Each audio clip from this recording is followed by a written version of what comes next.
How you guys doing today? Okay, so I'm gonna believe it the next time that you answer. How are you guys doing today?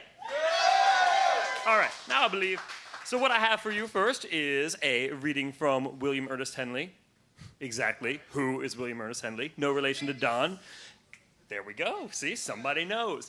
So, if you do not recognize the name, I almost guarantee you by the time I get to the last two lines of this poem, you will recognize them. You will go, oh my God, he's the dude who wrote this, and it will totally make sense. William Ernest Henley, for the bulk of his life, I think he lived to somewhere in his 50s, was bound to his bed. He was extremely ill for almost all of his life, was in and out of hospitals. He also produced some of the most inspiring and positive poetry of the 20th century. We should all learn from this. This is called Invictus.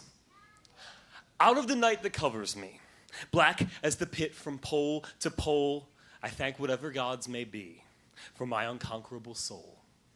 In the fell clutch of circumstance, I have not winced nor cried aloud. Under the bludgeonings of chance, my head is bloody, but unbowed. Beyond this place of wrath and tears looms but the horror of the shade. And yet, the menace of the years finds and shall find me unafraid. It matters not how straight the gate, how charged with punishments the scroll. I am the master of my fate. I am the captain of my soul.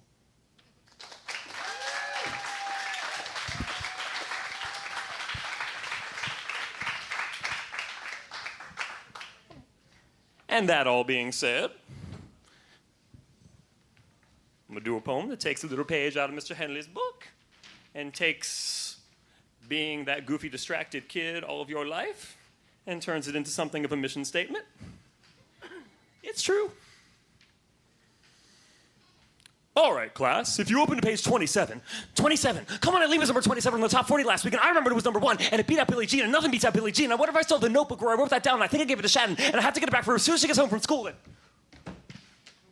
It is said that if a child lacks focus, doesn't concentrate, isn't paying attention, that it must be a sign of a problem, and maybe it's time to make a diagnosis, feed them some drugs, smack them with a label, fix them up, make them normal. But I have always held that if a child lacks focus, doesn't concentrate, isn't paying attention, that maybe it's because he's a human being like the rest of us, and maybe what he's hearing isn't all that worth listening to.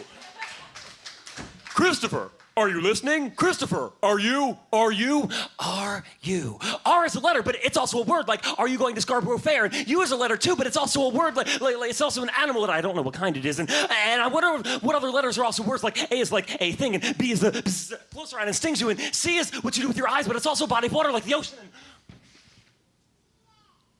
Even at this point in my life, I am completely incapable of reading more than 3 pages of anything without the words in front of me, losing the battle with the words in my head. I will sit down to write a paper only to realize half an hour has passed, I've been pacing the floor, and nothing has appeared on that computer screen. Sometimes I bust into all-out interpretive dance just to get out the rhythms that only I am feeling.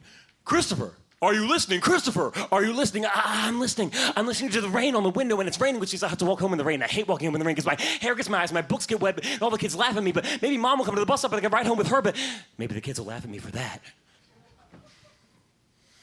I am 1 semester away from becoming a teacher.